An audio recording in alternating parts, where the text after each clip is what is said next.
All right, Raider fans, it's your boy Little Al Davis. That's right, Little Al Davis back again with another edition of Little Al Davis TV. And man, what a gut-wrenching loss, Raider fans. That was devastating. Why do the Raiders break more hearts than women? Tell me that, Raider Nation.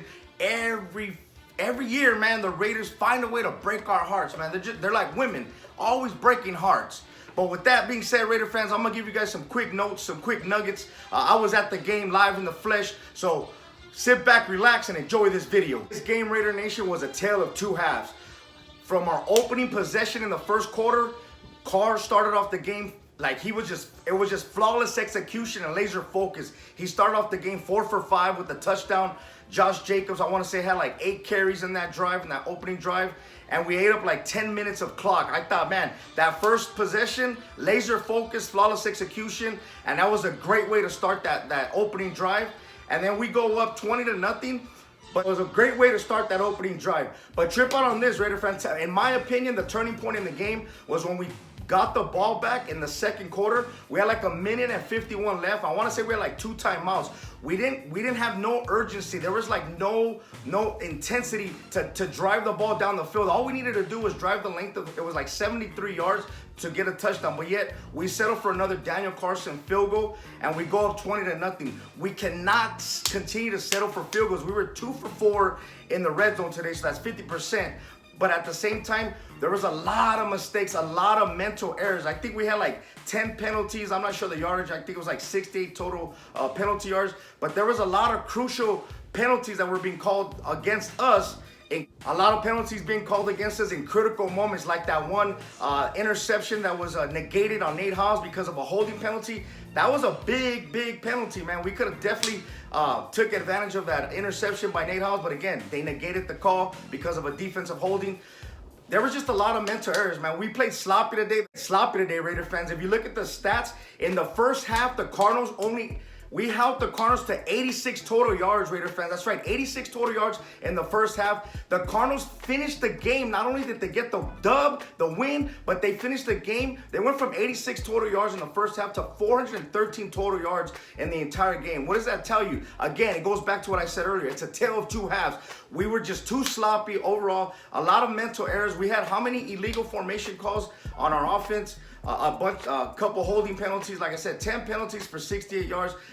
We got to clean things up. And then the play calling in the second half. We only scored 3 fucking points, Raider fans. 3 points in the second fucking half. And then we make Tyler Murray. I mean, he's a great player. Don't get me wrong. I credit where credit's due. But he was back there just running around in circles. Our defense was gassed.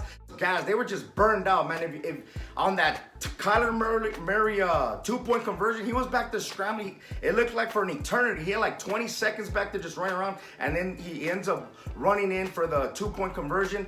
Man, it was a brutal way to lose, man. Raider fans, we deserve better. We were out there loud and proud, making a gang of noise. The vibe in the stadium was electric, man.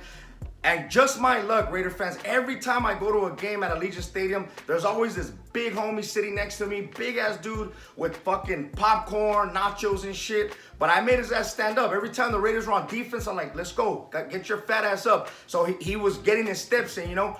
Big dude was taking back hot dog after hot dog, and then he was dipping his pretzel in the cheese.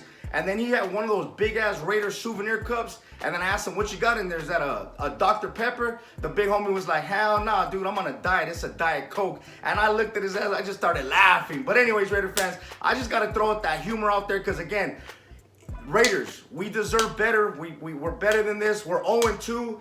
And I don't know what else. I'm confident in Josh McDaniels and Derek Carr. They're going to lead us to a few victories this season, man. My prediction when we first started, I thought we were going to go 12-5, but that's definitely... It's still a possibility, but I don't see how we can go 12-5 with the way we've been playing. But I'm confident, Raider fans. Leave a comment. Let me know what you guys think about today's game. A couple quick nuggets I want to throw out there. Some key players. Max Crosby finally got his first sack of the year. Awesome to see that dude play relentless. Again, Nate Halves balled out. That dude was everywhere. He almost had a pick. Amik Robertson had a pick, an interception. And then you had a Daron Harmon with a huge pass breakup on 4th down. That was huge, man. But again, Raider fans, I want to also give a shout out to the Raiderettes. They were out there doing a little dance. Man, they had this one brunette. Ooh, Woo-wee, she was fine. But anyways, Raider fans, she looked like that girl from Roger Rabbit, you know, the girl with the red hair, but she had black hair instead. But man, Raider Nation, we got to keep our heads up. Let me know what you guys thought about this game. It was a gut-wrenching game. It's going to be dubbed the game of two halves, Raider fans. The game that basically just turned around in the second half for the Cardinals and went spiraling out of control for us Raiders. So with that being said, I'm Little Al Davis. Like, comment, subscribe, and I'm out. Just win, baby.